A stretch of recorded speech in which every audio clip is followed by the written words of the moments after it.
അമ്മേ. ആ നീ എന്താണ് നടന്നാ വന്നത്? നിന്റെ വണ്ടി എന്തേ? വണ്ടി വീട്ടിലിരിപ്പുണ്ട്. ഞാൻ ബസ്സിനാണ് വന്നത്. വണ്ടിയൊക്കെ എടുത്ത് എന്താ പെട്രോളിന്റെ വില? ഞങ്ങൾ 10 രൂപയുടെ കാര്യമല്ലേ ഉള്ളു. ഓ, നീ ഇത്രയും പിശുക്കായി പോയില്ല. ഭർത്താവ് ഗൾഫിലാണ്, നല്ല ഭാര്യക്ക് എന്ത് പിശുക്കത്തരാണെന്നാ. പൈസ പോവും, ഒന്നും അറിയണ്ട.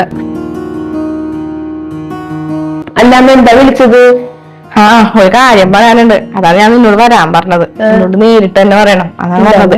ഞാൻ കുടിക്കാൻ എന്തെങ്കിലും എടുക്കാം. കുടിക്കാനൊന്നും വേണ്ട. അമ്മ വിളിച്ചപ്പോ ഞാൻ അങ്ങോട്ട് പേടിച്ചു പോയി.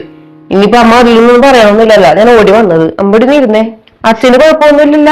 അച്ഛന് കുഴപ്പമൊന്നുമില്ല. ചേട്ടൻ എന്ത്? ചേട്ടൻ ജോലിക്ക് പോയി. അതെ, വേറൊന്നുമല്ല, ഫോണിൽ കൂടി പറയണ ശരിയല്ലല്ല. അതാണ് നേരിട്ട് പറയാലാന്ന് വിചാരിച്ചത്. ചേട്ടന്റെ പേരിലേക്ക് ഈ വീട് അങ്ങോട്ട് എഴുതി കൊടുക്കാൻ അച്ഛൻ പറഞ്ഞു. വീട് സ്ഥലം ഞങ്ങൾക്ക് എന്തിനാണ്?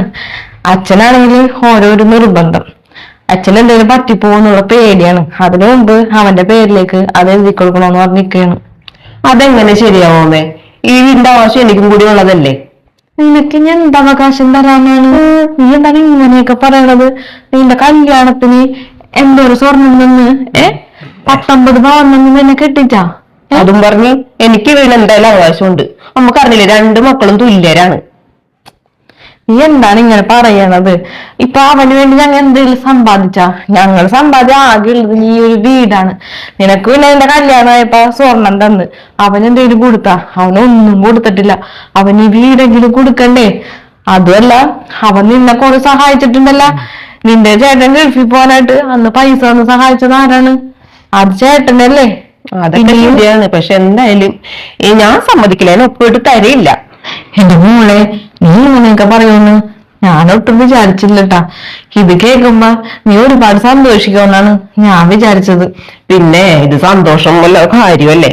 അതെ, ഇക്കാലത്തെ ആണിനും പെണ്ണിനും തുല്യ അവകാശമാണ്. അത് നമുക്കറിയില്ലേ?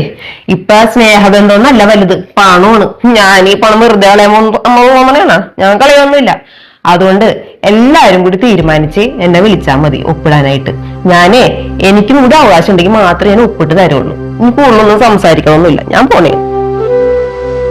എന്റെ മോളെ, ഞാൻ പറഞ്ഞില്ലേ അമ്മേ, ഞാൻ ഒപ്പിട്ട് തരില്ല.